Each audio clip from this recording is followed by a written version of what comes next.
What's going on, guys? Isaiah or /Buddy24 here. Today, bringing you another Valorant update overview video for patch 1.04. We've had a bunch of agent and classic balance changes here. And we're starting out here with the biggest of those changes, which is to Viper. She's had a bunch of her abilities reworked since she was one of the weaker agents in the game. Starting out here with her ult, the max time outside of her ult has been changed from 5 to 15 seconds. She can now drop her ult earlier by pressing the ability key. Enemies inside of Viper's ult will have their minimap obscured similar to Omen's ult, and the brightness of the enemy glow for specifically just Viper will be now a bit brighter. So a bunch of changes there to Viper's ult. I think the biggest of those are the timing change, so from 5 to 15 seconds. You can see here on the old version of Viper's ult, when Viper stands inside, she can see a little red glow of all the enemies, and it's pretty bright. But now that glow has been slightly made a bit stronger, as you'll see here in the newer clip in a second. And the other change is obviously the timing. Like I mentioned, it was only 5 seconds outside of that ult before it would collapse. But now with the ult changes, a bit more flexibility for Viper. She can just drop it early, so she can drop it manually rather than just standing outside of it. She is a bit more flexible in the sense that she can stand outside of her ult and sort of use that to kind of throw off the other team. You know, if the ult is up previously, we just assume that Viper is inside of it, but now she could be outside of it for a longer period of time. And also, I wasn't able to show this obviously on the practice range, but obscuring the vision of the enemy team by having their radars be blurred out while they are inside of Viper's ult will definitely just overall be a nice power level boost to Viper's ult, and looking forward to seeing how this impacts the meta here going forward. Aside from her ult, she's had some other minor buffs to her other abilities. In terms of her decay with her smoke and her wall, the per second decay has increased from 10 to 15, so a 50% increase. And then after exiting Viper's smoke, the decay will not, it will be sustained for a period of 2.5 seconds. So there's a bit of a delay when it comes to the decay on Viper's smoke. Originally how it worked was when you just exited Viper's smoke, you would immediately start regenerating your health.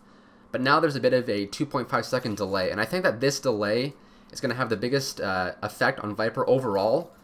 Another point that was on there was that her smoke and wall now don't use double the amount of fuel. So as you're seeing here on the old version of Viper, if you have both her smoke and wall up at the same time, her toxin will be depleted relatively quickly. But now on the new version of Viper, if you have both the smoke and wall up at the same time, it will only use fuel or whatever as if you only have one of those abilities up. So this allows you to just use both your smoke and your wall at the same time for a longer period, or really double the amount of time.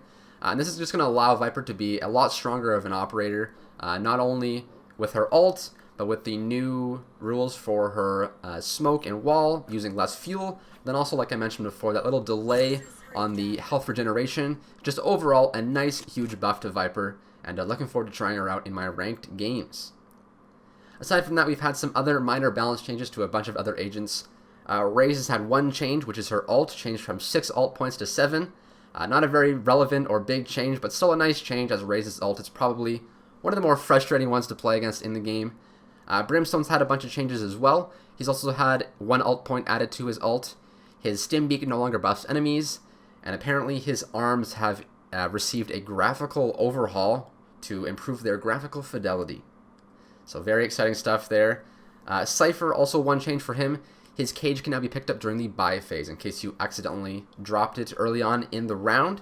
So a nice little quality of life change there. But aside from agent changes, those 4 agents are the ones that were changed.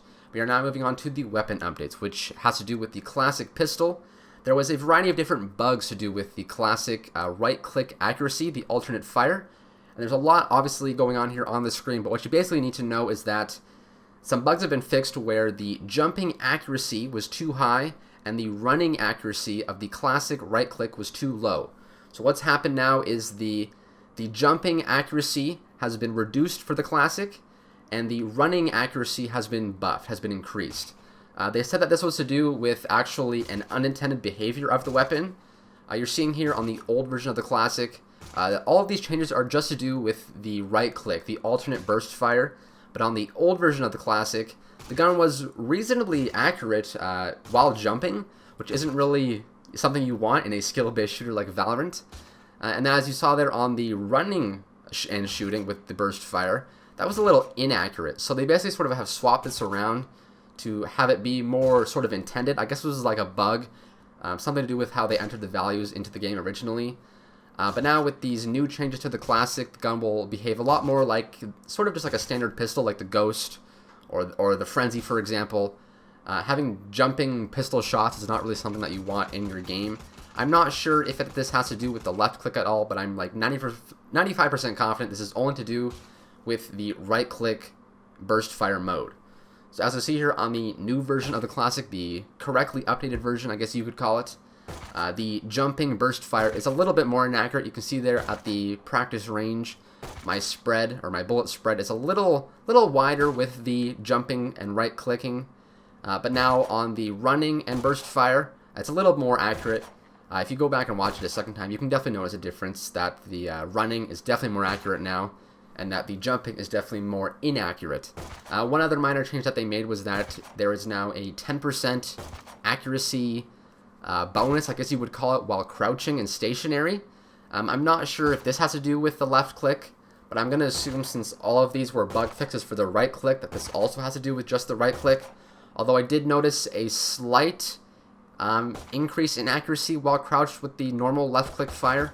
So I guess we'll have to just kind of wait it out and see how it plays. The main things you need to know now though are that the right click mode is less accurate while jumping and a bit more accurate while running. Aside from all those lengthy changes, we've had a couple other, usual quality of life and bug fixes. The big HUD and UI changes on the pre-round buy menu. There's now some more detailed statistics for a variety of different weapons on the screen. This is the old version of the buy menu, and when you would hover over one of the weapons, you would see on the right side of the screen there a bunch of stats. But they were, the text was pretty small. It's kind of hard to make out while you're like, in the middle of like a pre-round scenario. It would list all, the stats for like damage values, armor penetration, things like that, damage fall off. But now we just have a bit more of an updated version of this pre-round buy menu. Some more detailed statistics you can see here on the newer version. Some, fancy looking graphics, a more apparent and detailed breakdown of the various damage numbers at various distances. And aside from that, at the bottom there, some other, things to know about the weapon, how many bullets they have, if there's silence, things like that.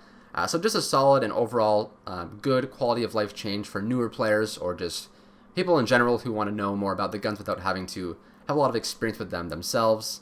And yeah, that's basically going to do it for this Valorant update video. A bunch of changes to 4 different agents, mainly Viper.